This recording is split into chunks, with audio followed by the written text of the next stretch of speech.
Alright, so I thought I'd make this video because I haven't seen it on the internet.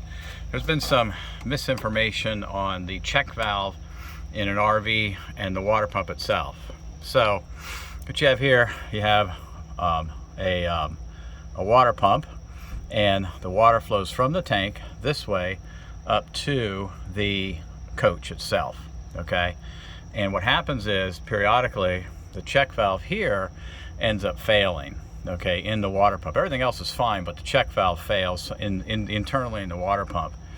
That's a $250 pump. I don't really want to replace the pump itself.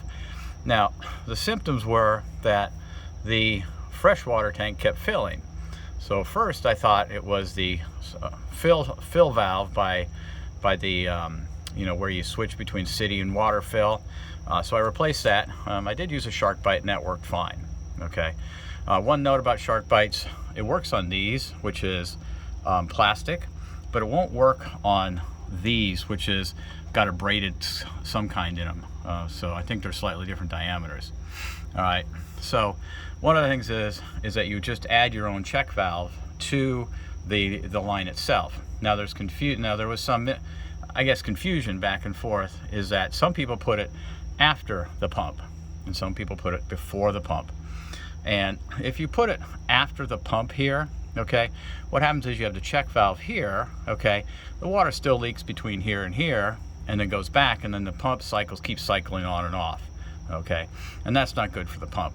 So you need to put the check valve between the pump and the fill and the tank itself. All right, now you'll see back there I have a check valve already put in. Okay, it's just a plastic one, some basic plumbing work and some pipe clamps. All right, make sure the flow, the arrow points toward the pump, because you want it to flow from the tank to the pump itself. I initially tried a shark bite one in there and it leaked a little bit, but the problem was it was a small one, so it actually reduced the flow of the pump to the point where the pump was working hard. It was like starving.